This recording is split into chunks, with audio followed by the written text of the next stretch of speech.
चला बघू काल काय काय झालंय आपलं. आज अल्केन संपू शकतो बघा. किती जण आहेत? 7 जण. ओके बघा.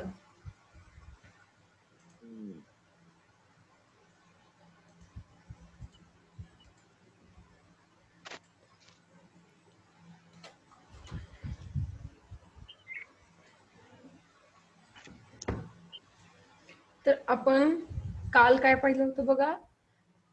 काल आपण कॉन्फॉर्मेशन पाहिले होते इथेनचे आणि फिजिकल प्रॉपर्टीज. आपल्या मेथड ऑफ प्रिपरेशन संपलेल्या आहेत. कॉन्फॉर्मेशन मध्ये आपण बघितलं काल इथेनचे 2 टाईपचे कॉन्फॉर्मेशन आहेत. कोणते कोणते सांगा बरं. कॉन्फॉर्मेशन सांगायचे शॉर्ट फॉर्म मध्ये सांगा.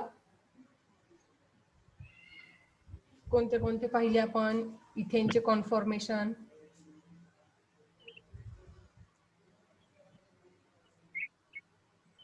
बरोबर आहे. बरोबर आहे ज्ञानेश्वरी. इक्लिप्स्ड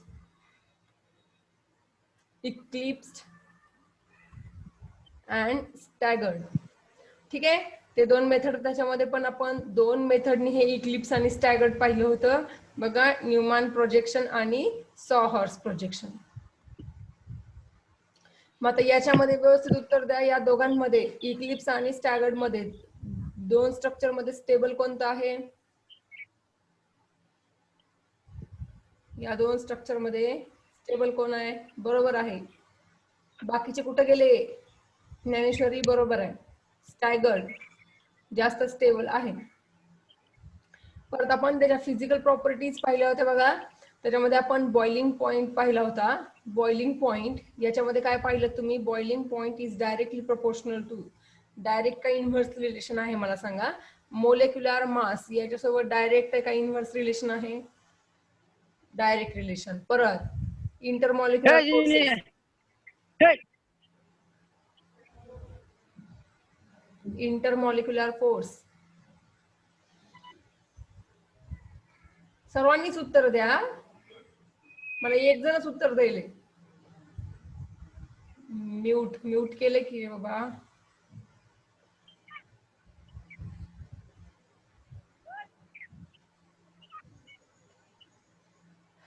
म्यूट तर केले तरी पण एकदा.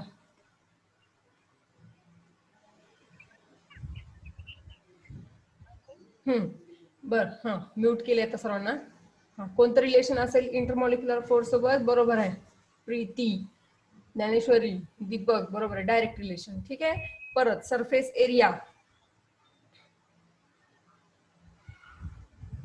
सरफेस एरिया ह्या इम्पॉर्टंट गोष्टी आहेत बघा. म्हणून मी परत घेते. सरफेस एरिया सोबत कसं असेल रिलेशन? Direct inverse.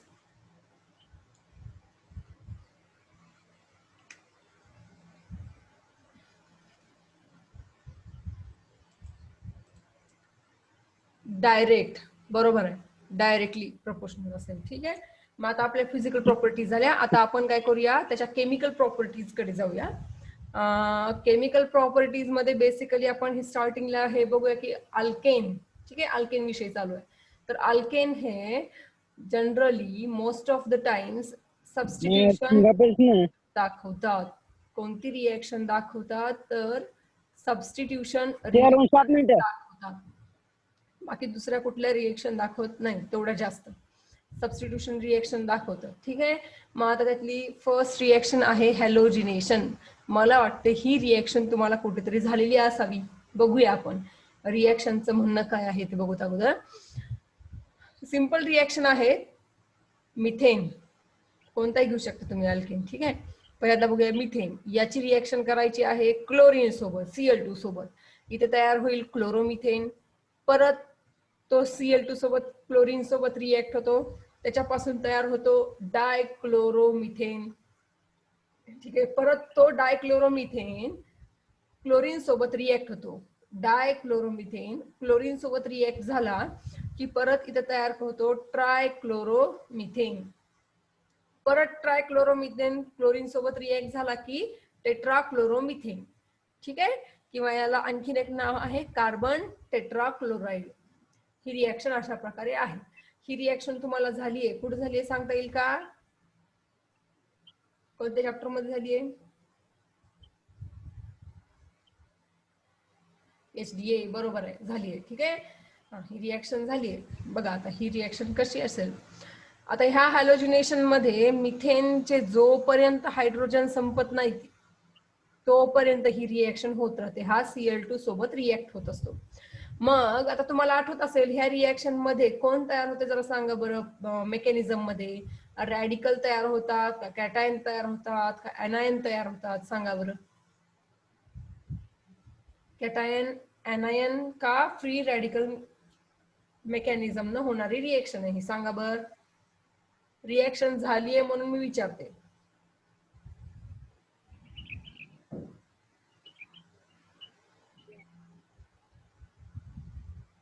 चला येऊ द्या, जरा उत्तर येऊ द्या.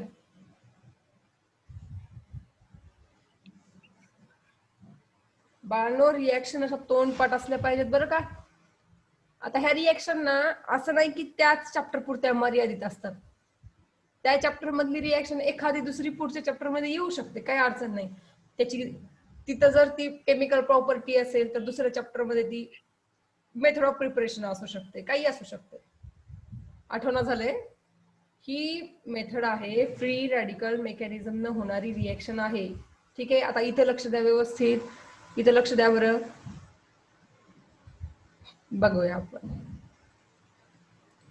Rate of reaction. बघा इथं ते नंतर असायला पाहिजे, पण बघूयात आपण इथं रेट ऑफ रिॲक्शन कशी असेल तर F2 greater than Cl2 greater than Br2 and then I2.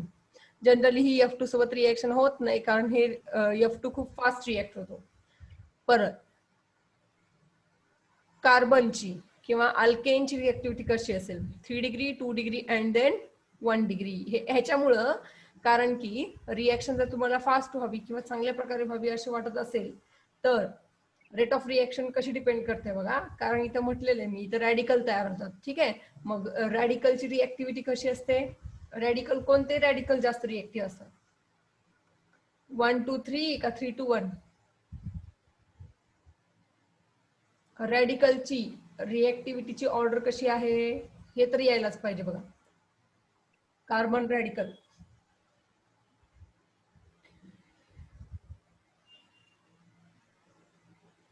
3 to 1, बरोबर. मग रॅडिकल तयार होतात म्हणून रिॲक्टिव्हिटी तर कशी असेल, 3 degree carbon is more reactive than secondary, 2 degree than 1 degree. ठीक आहे, इथं दाखवलेलं आहे बघा. हा 3 डिग्री, हा 2 डिग्री, 2 डिग्री तर चुकलंय जरा, हा बरोबर आहे, हा 2 डिग्री आणि हा 1 डिग्री. ठीक आहे, आता नेक्स्ट स्लाइड कडे बघूया आपण. मेन रिॲक्शन हा इथेच आहे, मेकॅनिझम बघूया. याच्यात 3 स्टेप आहेत. फर्स्ट रिॲक्शन आहे, आता तुम्हाला झाल्यावर काही रिॲक्शन त्याच्यामुळे, पण ठीक आहे तुम्हाला आठवत नाहीये तरी पण मी सांगते आता व्यवस्थित, इथे तरी लक्ष द्या व्यवस्थित. केमिस्ट्री मध्ये रिॲक्शन समजत नाहीत असं होतच नाही, आणि तो चॅप्टर शिकवत असताना त्या रिॲक्शनचं कसलंही एक्झाम्पल द्या, उत्तर येणार नाही असंही होत नाही. अडचण कधी येते, तो चॅप्टर संपला आणि समजा पुढच्या एखाद्या चॅप्टर मध्ये तशा टाईपचं कुठंतरी पॉइंट आला तर ती रिॲक्शन आठवली पाहिजे, तरच समजायचं की आपला अभ्यास व्यवस्थित चालू आहे, केमिस्ट्रीचा रिॲक्शन व्यवस्थित चालू आहे. बर, मग आता बघा इथे कसं, परत एकदा बघा. पहिली स्टेप आहे मेकॅनिझमची, ती म्हणजे चेन इनिशिएशन. आता याच्यामध्ये ही रिॲक्शन कशी होते, हा जो Cl2 चा मॉलिक्यूल आहे क्लोरीनचा, बघा त्याला Cl मध्ये लिहिलेला आहे, हा होमोलायटिकली ब्रेक होतो, हा होमोलायटिकली ब्रेक होतो आणि in presence of UV light, हे महत्वाचं आहे, in presence of UV light. मग इथे काय तयार होतील, याचे रॅडिकल, क्लोरीनचे रॅडिकल तयार होतात. मग आता पुढे बघा काय होतंय, ही झाली फक्त चेन इनिशिएट होते इथं.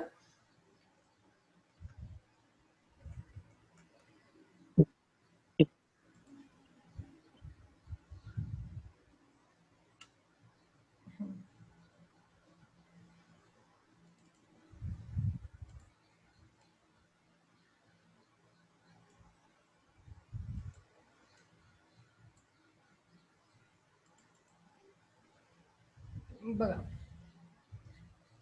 चेन इनिशिएशन समजलं. चेन इनिशिएशन मध्ये काय आहे, फक्त क्लोरीन, हा क्लोरीन रॅडिकल मध्ये कन्व्हर्ट होतो. बघा इथं फर्स्ट स्टेप पाहिली आपण, चेन इनिशिएशन. याच्यामध्ये क्लोरीन हा in presence of UV light हा क्लोरीन रॅडिकल मध्ये तयार होतो. ठीक आहे. मग नेक्स्ट रिएक्शन आहे प्रपोगेट. आता ही चेन कशी प्रपोगेट होणार? आता हा जो क्लोरीन आहे तो कुणासोबत तरी रिएक्ट होतो. मग आता हा जो तुमचा क्लोरीनचा रॅडिकल तयार झालेला आहे, तो क्लोरीनचा रॅडिकल त्याची रिएक्शन होते मिथेन सोबत. त्या कंटेनर मध्ये कोण कोण आहेत? Cl2 आणि मिथेन. आता यांची रिएक्शन कशी होते बघायचं, कारण एकच मॉलिक्यूल नसतो, असे भरपूर असतात, त्याच्यामुळे रिएक्ट वेगवेगळ्या पद्धतीने होतात. बघा आता इथे कसं आहे, क्लोरीनचा रॅडिकल मिथेन सोबत रिएक्ट होतो आणि ही पूर्ण मेथडमध्ये फ्री रॅडिकल पद्धतीनेच ही रिएक्शन होते. तर मग इथं पण काय होणार? फर्स्ट ऑफ ऑल आता इथं हे जे हा रॅडिकल आहे, परत हा इथे क्लोरीनचा पण मिथेनचा पण होमोलायटिकली बॉन्ड ब्रेकिंग होते. मग कशी होईल? एक इलेक्ट्रॉन कार्बन कडे जाईल, एक इलेक्ट्रॉन हायड्रोजन कडे जाईल, बरोबर. आणि मग इथं काय तयार होतं? CH3 म्हणजे मिथाइल रॅडिकल तयार होतो. हे कळाले का? ऑलरेडी CH4 होता, आता काय झालंय? होमोलायटिक बॉन्ड क्लिवेज झाल्यामुळे कार्बन कडे एक इलेक्ट्रॉन त्याचा स्वतःचाच आलेला आहे, त्याच्यामुळे चार्ज कोणताच नाही येणार. मग हा झाला मिथाइल फ्री रॅडिकल. प्लस मग आता इथं कोण आहे? हा जो हायड्रोजनचा रॅडिकल होता प्लस क्लोरीनचा रॅडिकल होता. मग हा काय करतात? आपापसात मध्ये बॉन्ड तयार करतात. इथं तयार होतो HCl. ठीक आहे. सोबत हा HCl तयार झाला. मग आता पुढं काय होतंय बघा. मग आता कोण फिरायला इथं? आता फिरायला बाबा इथं मिथाइलचा रॅडिकल. मग आता हा मिथाइलचा रॅडिकल येतो आणि तो रिएक्ट होतो Cl2 सोबत. मग तिथं पण काय होणार? सिम्पली सर्व रिएक्शन मध्ये फ्री रॅडिकल आहे, त्याच्यामुळे एवढं जरी तुम्ही रिएक्शन मेकॅनिझम पाठ तर कराच, पण पाठ करत असताना थोड्याशा स्टेप अशा लॉजिकली समजून घ्या. फ्री रॅडिकल आहे म्हणजे इच अँड एव्हरी स्टेप मध्ये काय होणार? Simply homolytic bond cleavage. मग आता यांचं काय झालेलं बघा इथं बघा काय काय झालं इथं. हा CH3 हा रॅडिकल प्लस आता ह्या Cl2 चं काय झाले? क्लोरीनचे 2 रॅडिकल तयार झाले. मग आता काय होतो? हा जो क्लोरीनचा रॅडिकल आहे तो कार्बन सोबत बॉन्ड फॉर्म करतो. म्हणजे अशा प्रकारे दिसेल तुम्हाला CH3Cl प्लस कोण असेल? क्लोरीनचा रॅडिकल, बरोबर. म्हणजे अशा प्रकारे इनिशिएट होत असताना कोण तयार होईल? क्लोरीनचा रॅडिकल. ठीक आहे. Cl2 पासून काय तयार होतो? क्लोरीनचा रॅडिकल. ह्या क्लोरीनच्या रॅडिकलची रिएक्शन कोणासोबत होईल? मिथेन सोबत. तिथं कोण तयार झालाय? कोण तयार झाला? मिथाइल रॅडिकल प्लस कोण तयार झाला होता? आपला HCl, पण तो काही कामाचा नाही. ठीक आहे. मग आता हा जो मिथाइल रॅडिकल आहे तो परत Cl2 सोबत रिएक्शन करतो आणि इथे तयार होतो CH3Cl प्लस हा रॅडिकल. बघा अशा प्रकारे व्यवस्थित लक्षात ठेवा.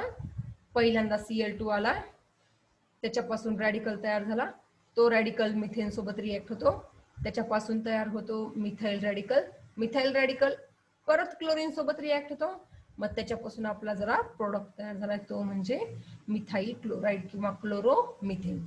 मग आता ही रिएक्शन एंड कुठं होणार? मग आता परत ही रिएक्शन अशीच चालत जाणार. कळाले का तुम्हाला? ही रिएक्शन आता अशीच चालत राहणार. ही रिएक्शन अशीच रिपीट होत राहणार. पहिल्यांदा क्लोरीन, मग रॅडिकल, मग मिथाइल रॅडिकल झाला की परत त्याची रिएक्शन Cl2 सोबत झाली की परत क्लोरोमिथेन. ठीक आहे. मग आता ही रिएक्शन फिरायली अशीच, पण कुठेतरी रिएक्शनला एंड व्हावाच लागतो. मग आता ही एंड कशी होणार बघा रिएक्शन. मग समजा अशी एक स्टेज येते की काही मॉलिक्यूल, काही रॅडिकल संपून जातात. मग आता जे उरलेले असतात कोण आहेत? जसं की पॉसिबिलिटी काय काय उरलेले, हा पण असू शकतो, हा पण असू शकतो, बरोबर. मग काय करतात? आता एवढंच उरलंय ना, मग काय होतं? Methyl radical react with methyl radical, हे आपापसामध्ये एक बॉन्ड तयार करतात, त्याच्यापासून तयार होतो इथेन. असे पण काही उरलेले असतात. हा मिथाइल रॅडिकल पण आणि क्लोरीनचा रॅडिकल पण उरलेला असू शकतो, मग त्याच्यापासून तयार होतो परत मिथाइल क्लोराइड. आणि अशी प्रकारे ही रिएक्शन एंड होते. समजली रिएक्शन झालीये तरी पण मी सांगितले व्यवस्थित.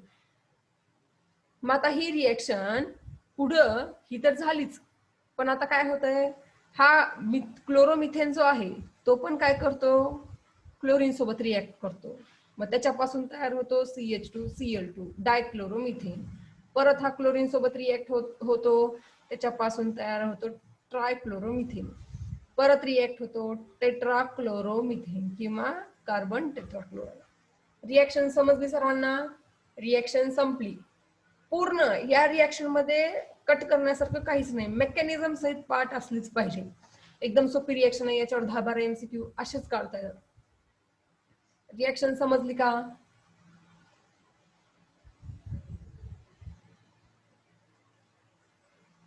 आणखीन बाकीच्यांना?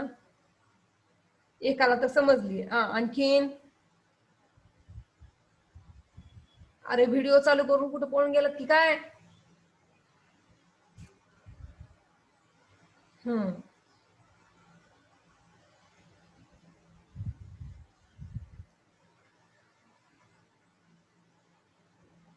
बर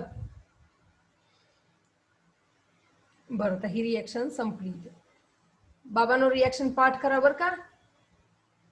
आता पुढची रिॲक्शन. आता ह्या रिॲक्शन ना, आता ह्या केमिकल प्रॉपर्टीज मधल्या सिम्पली पाठ करायच्या रिॲक्शन.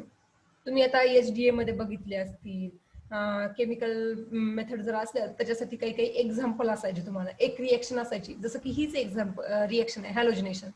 याच्यावर मी तुम्हाला दुसराच अल्केन दिला, मी इथेन वगैरे, तर या इथेन दिला, प्रोपेन दिला, अशा प्रकारे दिले तर तुम्हाला एक्झाम्पल वरून उत्तर काढता यायचं. पण आता ह्या रिॲक्शन कशात, पुढच्या रिॲक्शन, कंबशन, पायरोलायसिस वगैरे पुढच्या, त्या रिॲक्शन जशाच्या तशा पाठ करायच्या. त्याला एक्झाम्पल नाही ना, काही नाही, आहे तसं फक्त पाठ करायचं. बर बघा आता पुढची रिॲक्शन काय आहे, कंबशन रिॲक्शन. काय म्हणते कंबशन बघूया. सिम्पली त्याला आपल्याला जाळायचे. कुणाला? मिथेनला ऑक्सिजन सोबत, पण कम्प्लीट करायचंय.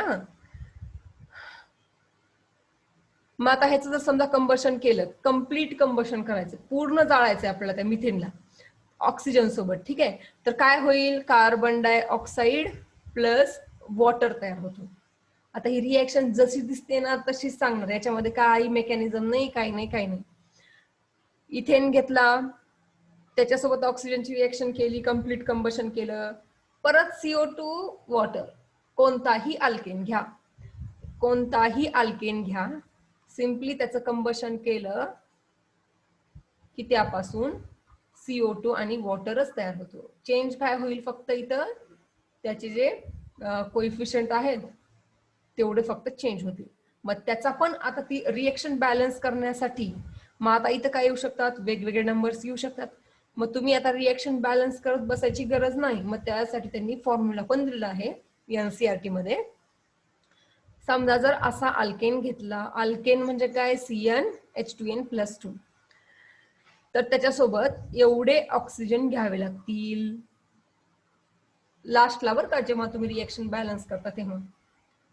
3n+1/2 एवढे ऑक्सिजन घेतले की n number of CO2 and n+1 number of water molecule तयार होतात. ठीक आहे. बर पुढची रिएक्शन काय आहे, जसं की एक्झाम्पल. हे सांगत बसायची गरज आहे का? काही गरज नाही. n ची फक्त व्हॅल्यू टाकायची. n ची व्हॅल्यू असेल तर 3. ठीक आहे, अशा प्रकारे उत्तर येईल, ते तुम्ही करत बसा नंतर. वरची रिएक्शन होती ती कम्प्लीट कंबशन. समजा जर तुम्ही त्याच अल्केनचं इनकम्प्लीट कंबशन केलं, अल्केन म्हणण्यापेक्षा इथं फक्त मिथेन विषय आहे. जर तुम्ही मिथेनचं इनकम्प्लीट कंबशन केलं तर काय तयार होते बघा, CH4 ऑक्सिजन इनकम्प्लीट कंबशन. हे खूप महत्वाचं आहे. तर त्यापासून तयार होतो कार्बन ब्लॅक.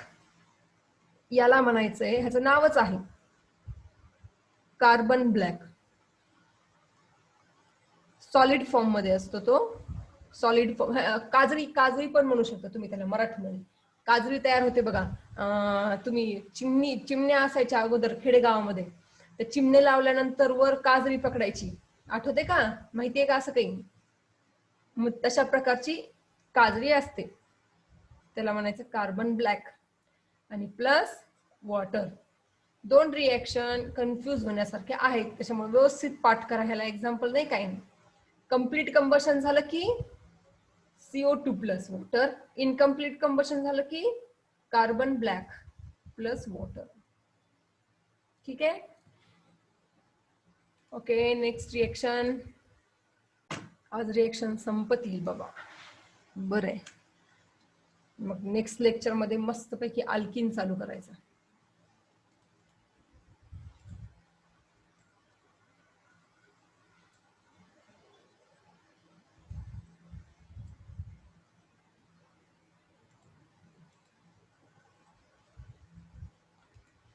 पुढे बघा.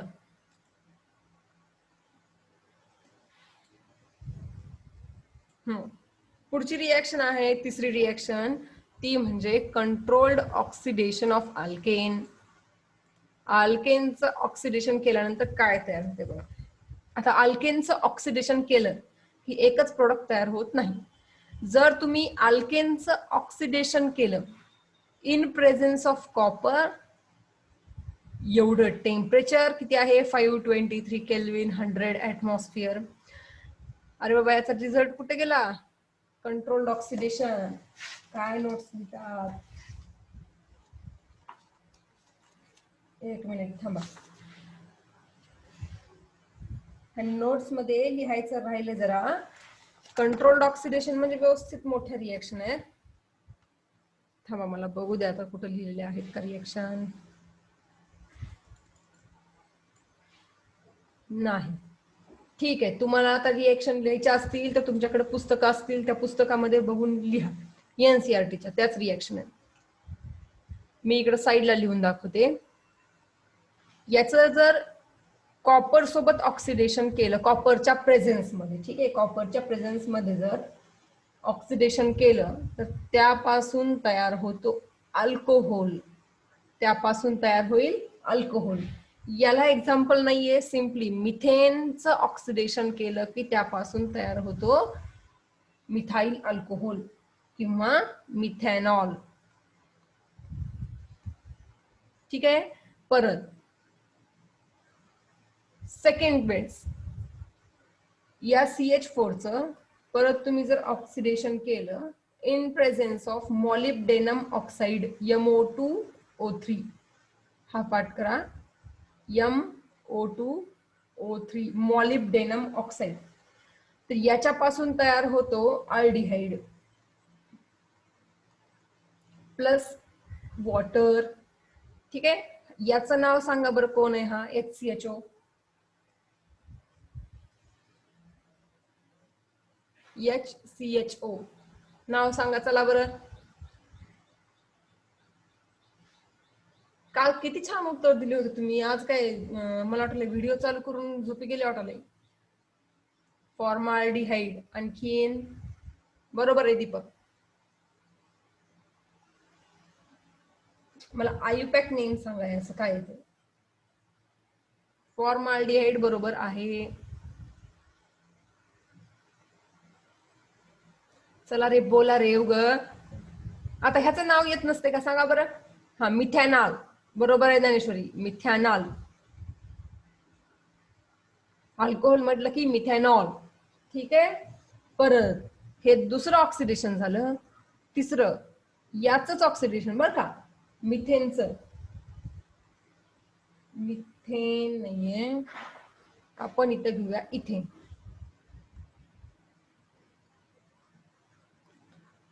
CH3 याचं ऑक्सिडेशन केलंय in presence of CH3COO twice Mn. याचं ऑक्सिडेशन या ऍसिडच्या जर प्रेझेन्स मध्ये केलं तर प्रोडक्ट बघा काय फॉर्म होईल. इथॅनोइक ऍसिड CH3COOH. हा कोण आहे इथॅनोइक ऍसिड. कळले. रिएक्शनला जसं आहे तसंच पोपट पंची करून पाठ करावं लागेल. इथं काही लॉजिक नाही मेकॅनिझम नाही काहीच नाही.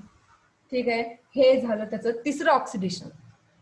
आणि चौथं आहे ते म्हणजे समजा आता तुम्ही कोणतं तरी अल्केन घेतलेलं आहे, आता मी काही घेत बसत नाही, त्याचं जर ऑक्सिडेशन केलं पोटॅशियम पर मॅग्नेट KMnO4 याच्या प्रेझेन्स मध्ये, तर तिथं तयार होतो अल्कोहोल.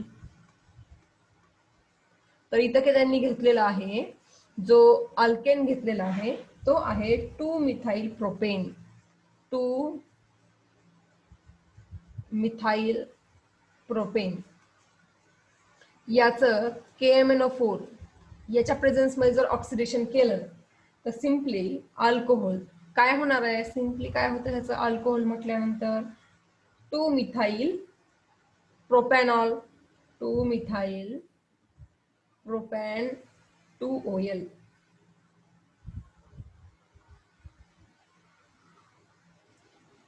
समजण्यासारखं काही नाही, जसं दिलंय तसं तुम्हाला पाठ करायचं. परत सांगायला या रिएक्शन मध्ये बरं का, कंट्रोल्ड ऑक्सिडेशन आहे. वेगवेगळे प्रोडक्ट येतात. अल्केनचं जर ऑक्सिडेशन केलं तर कोण कोण तयार होईल, ऍसिड तयार होईल, कार्बोक्सिलिक ऍसिड तयार होत आहे, परत अल्कोहोल, अल्डिहाइड. ठीक आहे, हे संपलं त्याचं ऑक्सिडेशन. परत पुढची रिएक्शन बघा, हे सगळ्यात बोरिंग पार्ट आहे ह्याचा, मला नाही आवडत हे तेवढं जास्त, कारण त्याला लॉजिक नाही, काही नाही, उगं पाठ करायची रिएक्शन. लॉजिक आहे असं नाही, पण इथे ह्या चॅप्टर मध्ये काही पाठ करत बसायची गरज नाही. ते ऑक्सिडेशन वगैरे अल्डिहाइड कीटोन मध्ये मस्त आहे. हा, ही रिएक्शन छान आहे बघा. ॲरोमटायझेशन. ॲरोमटायझेशन कसं होते बघा, हा तुमचा सिम्पली एन हेक्झेन आहे, कळते का बघा बरं. हा आहे N हेक्झेन.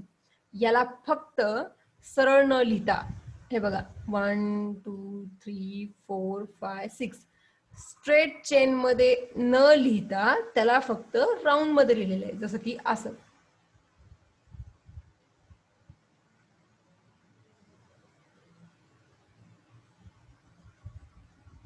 One two three four five six. ठीक आहे, अशा प्रकारे लिहिलेले आहे रिएक्शन समजावी म्हणून. त्याच्यापासून आपल्याला ॲरोमॅटिक कंपाऊंड तयार करायचा आहे. म्हणजे एन हेक्झेन पासून काय ॲरोमॅटिक कंपाऊंड तयार होऊ शकतो, 6 कार्बन वाला ॲरोमॅटिक कोण तयार होईल बाबा, फक्त काय तयार होऊ शकतो, बेन्झीन. ॲरोमॅटिकच आहे ना, आणि 6च कार्बनचा आहे, बरोबर. मग आता ती रिएक्शन कशी होते बघा, ॲरोमॅटायझेशन. मिनिमम याला 6 कार्बन तर लागतील. मग आता बघा कसं होते. हा आहे, हे तर समजतंय, याच्यासोबत किती हायड्रोजन असतील, याच्यासोबत असतील 3, याच्यासोबत पण 3, आणि बाकीचे जे आहेत हे मधले सर्व कार्बन त्यांच्यासोबत किती हायड्रोजन असतील, 2. ठीक आहे, मग आता ह्या डायग्राम मध्ये बघा, हा CH कुठून स्टार्टिंग आहे बाबा, हा पहिला. ओके, बघा आता हा पहिला कार्बन, त्याला आहे 3 हायड्रोजन. हा कार्बन 1 2 3 हायड्रोजन. आणि हा जो लास्ट कार्बन आहे 6th कार्बन म्हणूया आपण ह्याला, 1 2 दिलेत त्यांनी नंबर दिलेत, 5 6, याला पण आहे 3 हायड्रोजन, 1 2 3. आणि बाकीच्या सर्वांना 2 हायड्रोजन, 1 2, परत याचा पण 1 2 1 2. ठीक आहे, मग आता रिएक्शन कशी होते बघा. सिम्पली पहिला जो कार्बन आहे, पहिला आणि 6वा कार्बन, या दोघांचे पण एक एक हायड्रोजन निघून जातात. कळले, एक एक हायड्रोजन निघून जातात. फक्त बघा आता कसं होते, परत पहिला आणि दुसरा कार्बन यांचे पण एक एक हायड्रोजन निघून जातात. निघून जातात म्हणजे काय होतंय, सिम्पली बघा, आणि ते होमोलायटिक बॉन्ड क्लिवेज व्हायला, म्हणजे इथं रॅडिकल तयार झाला, इथं पण रॅडिकल तयार झाला. मग ते तसेच राहतात का, नाही. कार्बन किती बॉन्ड करतो, 4 बॉन्ड करतोच. म्हणजे इथं काय होतं, मग हे हायड्रोजन निघून गेले की पुढे इथं बॉन्ड फॉर्म होतो. सध्या फक्त हायड्रोजन कसे निघून जातात बघा, पहिला आणि 6वा यांच्यामधून एक एक हायड्रोजन निघून गेले, परत पहिला दुसरा एक, दोघांचे पण एक एक हायड्रोजन निघून गेले. पुढं दुसरा आणि तिसऱ्याचं जात नाहीत, व्यवस्थित बघा, दुसऱ्या आणि तिसऱ्याचं जात नाहीत. आपल्याला काय तयार करायचंय, थोडंसं इमेज असू द्या समोर. हा आपल्याला बेन्झीन तयार करायचा आहे. म्हणजे काय असतो, एका ठिकाणी double bond, single bond, double bond, single bond, double bond. ठीक आहे. त्याच्यामुळे सगळेच हायड्रोजन काढून टाकू नका, तसला काही कंपाऊंड नसतो. 1 2 झालं की 3 4 त्यांचे हायड्रोजन निघून गेले. 3 4 झालं की 5 6 4 5 नाही 5 6 परत हायड्रोजन निघून गेले. ठीक आहे. ऑर्डर लक्षात ठेवा. 1 2 3 4 5 6 1 6. ठीक आहे. आणि याची रिएक्शन होते in presence of chromium oxide, molybdenum oxide आणि हा व्ही आहे व्हॅन्डियम ऑक्साईड. हे मात्र जरा लक्षात ठेवावे लागतील, पर्याय नाही. ऑक्साईड्स आहेत chromium oxide, molybdenum oxide, vanadium oxide आणि टेम्परेचर खूप जास्त आहे बरं का, हे 773 केल्विन. मग असं केलं की काय तयार होतंय बघा इकडं, हे बघा अशा प्रकारे प्रोडक्ट तयार होतो आपला बेन्झीन. थोडस व्यवस्थित बघायचं असेल तर बघा बरं, कळते का तुम्हाला, म्हणजे एका पेजवर दिसेल. हा हायड्रोजन निघून गेला की तिथं सिंगल बॉन्डच्या ऐवजी डबल बॉन्ड आला. हे 2 पहिल्या आणि 6व्याचा हायड्रोजन निघून गेला, तिथं दोघांमध्ये बॉन्ड होता का, नव्हता. आठवायले का बघा. 1 2 3 4 5 6 हा आहे एन हेक्झेन बरोबर. हा पहिला आणि 6 याच्यामध्ये बॉन्ड होता का सांगा रे पटकन. पहिला आणि 6वा कार्बन याच्यामध्ये बॉन्ड होता का, नाही. ठीक आहे. मग इथं म्हणायचं नाही डबल बॉन्ड कसं काय आलं नाही म्हणून, कारण एक हायड्रोजन निघून गेला, मग त्याच्यामुळं इथं किती बॉन्ड फॉर्म झालाय, फक्त एक. आणि 1 2 याचा एक हायड्रोजन निघून गेला, ऑलरेडी सिंगल होता, मग आता कोणता बॉन्ड येईल, डबल बॉन्ड. ठीक आहे. परत इथं काही चेंज केलंय का आपण 2 आणि 3 मध्ये, 2 3 मध्ये काही चेंज केलंय का सांगा. 2 आणि 3 चे हायड्रोजन काढलेत का, नाही, म्हणून इथं काही चेंज होणार नाही. 3 4 मधला काय केलाय, एक हायड्रोजन काढून टाकलाय, एक म्हणजे दोघांचे पण, म्हणून इथं आणखीन एक डबल बॉन्ड. 4 5 मधला हायड्रोजन नाही काढला, 4 5. ठीक आहे. त्याच्यामुळे तसंच राहील. 5 6 मधला एक हायड्रोजन निघून गेलाय, त्याच्यामुळे इथे येईल डबल बॉन्ड. म्हणजे आपण काय तयार केलं, एन हेक्झेन. याचं आपण ॲरोमॅटायझेशन करून बेन्झीन तयार केला. ही रिएक्शन समजली का नाही, चला सांगा. रिएक्शन समजली का, सोपी रिएक्शन होती बाळांनो. ह्या रिएक्शनच्या घरी तुम्हाला स्वतःला प्रॅक्टिस करून बघावं लागते बरं का. कधी कधी ही रिएक्शन दिसायला खूप सोपी वाटते, सोपीच आहे, पण जरा थोडस प्रॅक्टिस करावं लागते. किंवा कोणता हायड्रोजन गेला तुम्हाला पेपरवर पण लिहावं लागतं ना, थिअरी पेपरमध्ये, त्याच्यामुळं. अदरवाईज पाठ करायला सोपी आहे रिएक्शन. नेक्स्ट रिएक्शन आहे बघा, रिएक्शन विथ स्टीम. स्टीम म्हणजेच कोण असतंय, पाणी. ठीक आहे. पाण्याच्या वाफेसोबत रिएक्शन झालेली आहे, कुणाची, या मिथेनची. काय तयार झाले बाबा, carbon monoxide plus hydrogen gas. ठीक आहे. Carbon monoxide, hydrogen. ठीक आहे. संपली रिएक्शन, काय वेगळी नाही. रिएक्शन मात्र पाठ असावं लागतं, याला पर्याय नाही. याच्या जरा अशाच रिएक्शन आहे. पुढची रिएक्शन बघूत आपण. ओके, लास्ट रिएक्शन आहे अल्केनची, ती म्हणजे पायरोलायसिस. पायरोलायसिस म्हणजे काय ते आधी बघूया. पायरोलायसिस म्हणजे आपण म्हणूया की त्याला क्रॅकिंग, तोडणं. म्हणजे काय करायचंय आपल्याला, सिम्पली कोणताही अल्केन घ्यायचा आहे आणि त्याला मोठा अल्केन, मग मोठा अल्केनला घ्यायचं आणि त्याला ब्रेक करायचंय आपल्याला. मग ब्रेक करून त्याच्यापासून वेगवेगळे हायड्रोकार्बन तयार करायचे, वेगवेगळे. मग आता बघा, पायरोलायसिस म्हणजे काय. Pyro means fire and lysis means breaking. In pyrolysis, larger hydrocarbon is broken into smaller hydrocarbon. कळलं का रे. ओके, मी आहे सांगायला.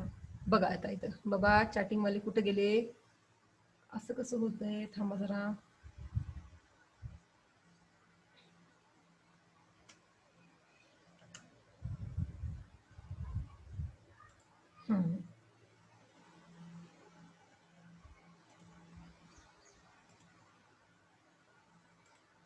हा ओके, हा बघा आता इथं चॅटिंग बर. पायरोलायसिस म्हणजे वेगळं काही नाहीये, तुम्हाला कोणताही हायड्रोकार्बन असेल, अल्केन, ठीक आहे, हायड्रोकार्बन नाही, कोणताही नाही, कारण कोणताही म्हटलं की त्याच्यामध्ये डबल बॉन्डवाले पण आले आणि ट्रिपल बॉन्डवाले पण आले. हा जो अल्केन आहे, कोणताही अल्केन घ्या, त्याला एवढ्या टेम्परेचरला तुम्ही हीट केलं, बाकी दुसरं काही नाही करायचं, त्याच्यापासून कोणताही हायड्रोकार्बन तयार होतो. त्याच्यापासून, भारी आहे की नाही मेथड बघा, त्याच्यापासून कोणताही हायड्रोकार्बन, मी असं म्हणत नाहीये की अल्केन तयार होतो, कोणताही हायड्रोकार्बन तयार होतो. हा एवढ्या कार्बनचा अल्केन आहे की नाही, त्याचे तुकडे होतात आणि मग कोणत्याही प्रकारचा हायड्रोकार्बन तयार होऊ शकतो. मग तो अल्किन तयार होईल, अल्काईन तयार होईल, किंवा त्याचेच तुकडे होऊन अल्केन तयार होईल, काहीही तयार होऊ शकतं, फिक्स काहीच नाही. आणि जर तुम्हाला तसे काही तुकडे करायचे असतील तर अशा प्रकारची रिएक्शन तुम्ही करू शकता. फॉर एक्झाम्पल हा आहे, हाच, याचं नाव सांगा बरं काय आहे, C6H14. सांगा सांगा सांगा, एकच रिएक्शन राहील, 2 मिनिट राहील. Your time starts now, within 2 minutes. Give me answer. हा कोण आहे रे? C6H14, हेक्झेन. छान. आता हेक्झेन चालू आहे बरं का, हेक्झेन. मग आता याच्यापासून काय काय तयार झालंय बघा, तुम्हाला जसं वाटेल तसे प्रोडक्ट लिहायचे, काही अडचण नाही याच्यामध्ये. पण अल्किन आणि अल्काईन पण तेवढेच कार्बन असले पाहिजे. इथे n नंबर ऑफ कार्बन असतील तर इथे n नंबर ऑफ कार्बनच असले पाहिजेत. मग आता इथं काय तयार झालंय, तेवढेच कार्बन आणि तेवढेच हायड्रोजन आले पाहिजेत बरं का. मग आता इथे प्रोडक्ट काय तयार होतो बघा, C6H12. मग आता उरलंय कोण, उरलंय की काय, उरलंय C6 तर आला, H12 पण आला, उरलेत किती कार्बन, तर संपले. कोण उरलंय, फक्त 2 हायड्रोजन, म्हणून इथं H2 तयार होतो. मग आता हा कोण तयार झालाय सांगा बरं, अल्केन, अल्किन, अल्काईन.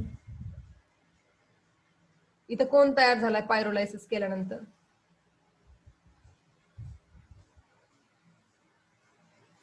सांगा सांगा.